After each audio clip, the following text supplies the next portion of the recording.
Hello প্রিয় শ্রোতারা, আমি আপনাদের প্রিয় আরজে দেবশ্রী।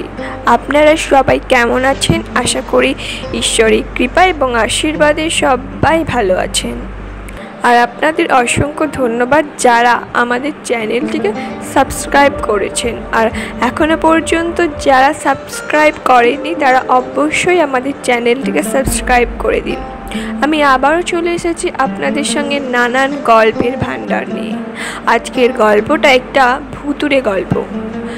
গল্পটার নাম হচ্ছে আত্মা। এই আত্মা গল্পটি লিখেছেন সৈকত মুখার্জি। এই গল্পের দুটি পার্ট তিনি লিখেছিলেন, পার্ট 1 এবং পার্ট 2। পার্ট 1টা আজকে আপনাদের সামনে তুলে ধরব, আর পার্ট 2টা খুব তাড়াতাড়ি আপনাদের সামনে উপস্থিত করব। চলো পার্ট 1টা আজকে আপনাদের শোনাই। যুবতী একটা মেয়ে। পানিতে ডুব দেওয়ার সাথে সাথেই একটা কালো কুচকুচে সাপ তার কোমর থেকে বুক অবধি পেঁচিয়ে নিল। সাপের মাথাটা তুড়িছাড় ভিজে যাওয়া টান টান বুকের সাথে মিশে আছে। কুচকুচে কালো সাপটা লেজ দিয়ে মানুষের মতো স্পর্শ করে চলেছে যুবতী মেয়ের বিশেষ অঙ্গগুলি। তুরিছা সহ বেশ কয়েকজন যুবতী মেয়ে মরা নদীতে গোসল করতে এসেছে। নদগাঁয়ে মূলত একটা নদীর চর। গ্রামের মাঝখানে নদী থেকে আলাদা হয়ে বিলের মতো একটা অংশ রয়ে গেছে, তাই গ্রামের মানুষ এটাকে মরা নদী ডাকে। তুরিছা ওর মামার বাড়িতে বেড়াতে এসেছে। মামাতো বোন সহ পাড়ার বেশ কিছু যুবতী মেয়েরা মিলে নদীতে নেমে সাঁতার কাটছে, হই উল্লাস করছে। মরা নদীতে তারা প্রায়শই গোসল করে, তবে নিয়মিত গোসল করে নদগাঁয়ের পুরুষেরাই। সারাক্ষণ এই নদীতে জেলেরা মাছ ধরে। রাত হলে মাঝিরা গান গায়। সবার খুব চেনা জানা একটা পরিচিত নদী। তুরিছার নিজের শরীরে সাপ দেখে চিৎকার দিতে দিতে কিনারায় এসে অজ্ঞান হয়ে যায়। অন্যান্য মেয়েদের খানিকক্ষণ সময় লাগে বিষয়টা বুঝতে। যখন সবাই দেখে যে তুরিছার শরীরে একটা সাপ অস্থির হয়ে সর্বাঙ্গে ঘুরে বেড়াচ্ছে, তখন সবাই চিৎকার শুরু করলো। তুরিছা তখনও অজ্ঞান হয়ে মাটিতে পড়ে আছে। সাপটা ধীরে ধীরে কাপড়ের ভেতর ঢুকে গেল। লেজ আর মুখ দিয়ে সারা শরীরটা সে স্পর্শ করছে। উপস্থিত যুবতী মেয়েরা সাপ সাপ রব তুলে চিৎকার করে যাচ্ছে। দৃশ্যটা দেখে তুরিছার মামাতো বোন মীরাও অজ্ঞান হয়ে পড়ে গেল।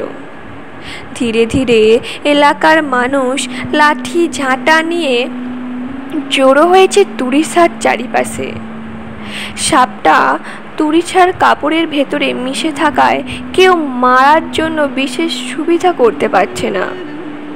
তুরিছার মামা ওয়াবুদ্দিন একটা লাঠি দিয়ে ধীরে ধীরে সাপটাকে নাড়া দিলেন। সাপটা তুরিছার বুক দিয়ে মাথা বের করে তাকালো। সাথে সাথে উপস্থিত সবাই ভয়ে কয়েক পা পিছিয়ে গেল। ওয়াবুদ্দিন সাহস করে লাঠি দিয়ে নাড়া দিতে দিতে যা হুস হাস শব্দ করছেন। হঠাৎ করে সবাই আবিষ্কার করলো সাপটা আর তুরিছার শরীরে নেই। উপস্থিত সবাই দারুণ অবাক হলো। সাপটা সবার চোখের সামনে থেকে কিভাবে উধাও হলো? শরীর থেকে বার হতে তো কেউ দেখেনি। ওয়াবুদ্দিন সাহেব সহ বেশ কয়েকজন মহিলা তুরিছার কাছে গিয়ে মুখে পানি ছিটিয়ে দিয়ে ধীরে ধীরে ধাক্কা দিলেন। খানিকক্ষণ পর তুরিছার চোখ মেলে বড় বড় করে চারিদিকে তাকাচ্ছে, কিন্তু সবার কাছে অদ্ভুত লাগছে একটা সাপ এতক্ষণ থাকার পরেও মেয়েটাকে কামড় দিল না। সাপ তাহলে কি করলো মেয়েটার সাথে? তুরিছা সারাদিন যাচ্ছে ভয়ে ভয়ে, বিছানার এক কোণে গুটিসুটি খেয়ে শুধু বিড়বিড় করছে সাপ সাপ বলে। সারাক্ষণ পাশে বসে সাহস দিচ্ছেন নানি মামিরা। মামাতো বোনেরা সবার গালি শুনে মন খারাপ করে বসে আছে। তুরিছা বাড়ির খবর দিতে সবাই সংকোচ বোধ করছেন। খবর না দিয়ে সব কিছু স্বাভাবিক হলেই বাঁচেন। ঘরের দরজার ছিটকানিতে কে জানে অনেকক্ষণ ধরে নাড়ছে। ফকির হবে মনে করে কেউ প্রথমে যায়নি, কিন্তু ছিটকানি নাড়ার বিরক্তিকর আওয়াজে তুরিছার মামি উঠে গেলেন। দরজা খুলে দেখলেন একজন বৃদ্ধা লোক দাঁড়িয়ে আছে। কি চাই এখানে? মা, 4টা ভাত দেবেন? পোলাপান বিয়ে করে বউ নিয়ে আলাদা হয়ে গেছে, খাওন দাওন দেয় না, তাই রাগ করে কাজ কামাতে লাইগা বাহির হয়েছি। এখন খুব ক্ষুধা লাগছে, 4টা ভাত দেবেন মা? খাওয়া দাওয়া করে কোনো কাজ থাকলে করে দিয়ে যাব।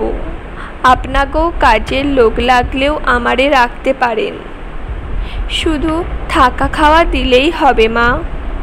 ভদ্রমহিলা খানিকক্ষণ ভাবলেন, কাজের লোকের অবশ্যই দরকার, আর এই লোকটি বলছে শুধু থাকা খাওয়া দিলেই হবে।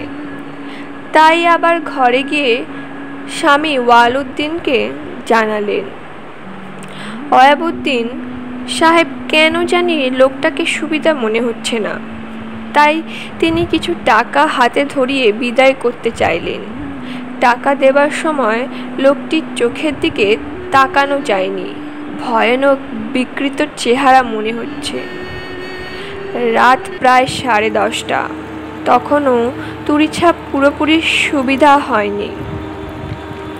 তারপরেও সবার চেষ্টায় তাকে নিয়ে খেতে বসেছেন। হঠাৎ করে তুরিছা লক্ষ্য করল তার কোলে একটা কালো সাপের কুণ্ডলি পাকিয়ে বসে আছে।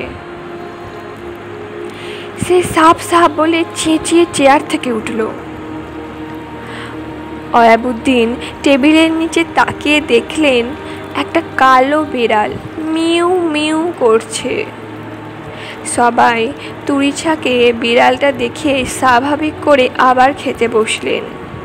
আশ্চর্য ব্যাপার, বিড়ালটা আবার তুরিছার কোলে উঠে বসে আছে, সে টেরও পায়নি। আবার চেঁচিয়ে উঠল।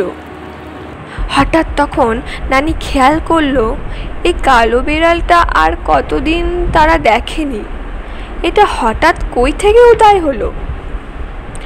তাছাড়া কালো বিড়ালের চেহারা খারাপ, জিন ধারণ করে বলে তিনি শুনেছেন। এদিকে দেখলেন তাকে দেবার আছে তার ধর্মে। তিনি ওয়ালউদ্দিনকে বললেন, এই বিড়ালটাকে যত দূর সম্ভব তাড়িয়ে দিয়ে আয়। ওয়ালউদ্দিন মেজাজ গেল বিগড়ে। সে লাঠি হাতে বিড়ালটাকে তাড়া করে একবারে নদীর পাড়ে গিয়ে দিয়ে এসেছে। 2-1টা লাঠির আঘাত অবশ্য বিড়ালের গায়ে লেগেছে। তার ধারণা বিড়াল ল্যাংড়া হয়ে গেছে। তো প্রিয় শ্রোতারা, আজকের এই গল্পটি আমি এখানেই শেষ করছি। পরবর্তী পার্ট 2 আপনাদের সামনে খুব তাড়াতাড়ি নিয়ে আসবো। আজকে আমাদের প্রোগ্রাম এখানেই শেষ করলাম। So tata.